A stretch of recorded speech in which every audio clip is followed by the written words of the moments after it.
అభివృద్ధి చెందిన భారతదేశమే లక్ష్యంగా కేంద్ర ప్రభుత్వం కృషి చేస్తున్నట్లు ప్రధాని నరేంద్ర మోదీ ప్రకటించారు.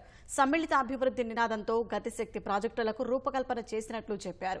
దేశవ్యాప్తంగా రైల్వేలు, రోడ్లు, పోర్టుల అభివృద్ధికి పాటుపడుతున్నామని గుర్తు చేశారు. అందులో భాగంగానే విశాఖ రైల్వే స్టేషన్తో పాటు పోర్టును ఆధునికీకరిస్తున్నట్లు వెల్లడించారు. ఈ చర్యలతో బహుముఖ రవాణా వ్యవస్థ దిశగా విశాఖ ముందడుగు వేస్తుందన్నారు. ఆధునిక భారతం ప్రపంచంలోని పలు దేశాలకు ఆదర్శంగా నిలుస్తోందని ప్రధాని పేర్కొన్నారు. అభివృద్ధి పనులతో పాటు పేద ప్రజల జీవనగతి మార్చడానికి అవసరమైన చర్యలు చేపట్టినట్లు వివరించారు. आजादी के अमृत काल में देश विकसित भारत के लक्ष्य को लेकर विकास के रास्ते पर तेजी से आगे बढ़ रहा है। विकास की ये यात्रा बहुआयामी है।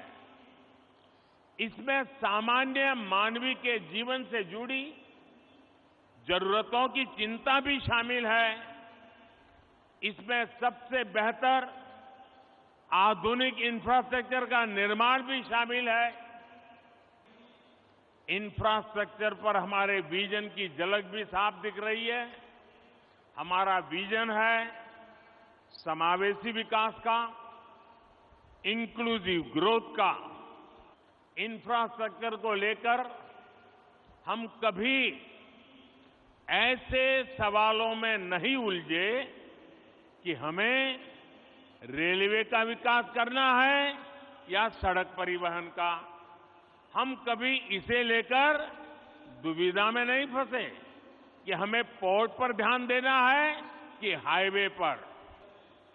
इंफ्रास्ट्रक्चर के इस आइसोलेटेड व्यू से देश को भारी नुकसान उठाना पड़ा। इससे सप्लाई चेन पर असर पड़ा और लॉजिस्टिक्स का खर्च बढ़ गया।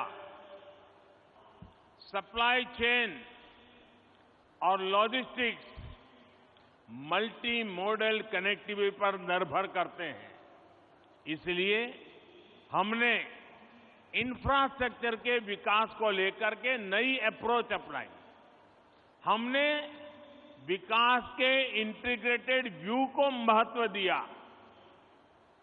जिस इकोनॉमिक कॉरिडोर की नींव रखी गई है उसमें 6 लेन वाली सड़क का प्रावधान है। पोर्ट तक पहुंचने के लिए एक अलग सड़क भी बनाई जाएगी। एक तरफ हम विशाखापट्टनम रेलवे स्टेशन को संवार रहे हैं तो दूसरी तरफ फिशिंग हार्बर को अत्याधुनिक बना रहे हैं। इंफ्रास्ट्रक्चर का ये इंटीग्रेटेड व्यू पीएम गति शक्ति नेशनल मास्टर प्लान की वजह से संभव हुआ है। गति शक्ति प्लान से न सिर्फ इंफ्रास्ट्रक्चर निर्माण की रफ्तार तेज हुई है बल्कि इससे परियोजनाओं पर लगने वाला खर्च भी कम हुआ है। मल्टी मॉडल ट्रांसपोर्ट सिस्टम ही हर शहर का भविष्य है और विशाखापट्टनम ने इस दिशा में कदम बढ़ा दिया है।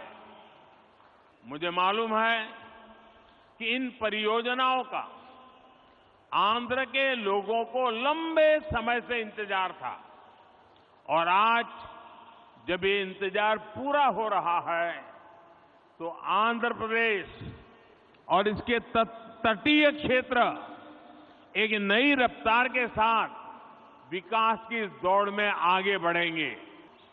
आज पूरी दुनिया संघर्ष के नए दौर से गुजर रही है। कुछ देशों में जरूरी सामानों की किल्लत है तो कुछ देश ऊर्जा संकट से जूझ रहे हैं। तकरीबन हर देश अपनी गिरती अर्थव्यवस्था को लेकर परेशान है, लेकिन इन सब के बीच भारत कई क्षेत्रों में बुलंदियां छू रहा है।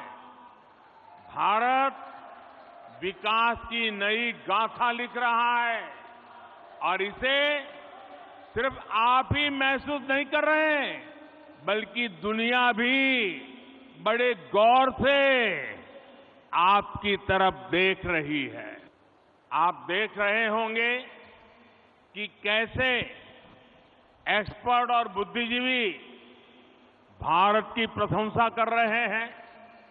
आज भारत पूरी दुनिया की उम्मीदों का केंद्र बिंदु बन गया है। ऐसा इसलिए संभव हुआ है क्योंकि आज भारत अपने नागरिकों की आशाओं, आवश्यकताओं को सर्वोपरि रखते हुए काम कर रहा है। हमारी हर पॉलिसी, हर फैसला सामान्य मानवीय के जीवन को बेहतर बनाने के लिए है।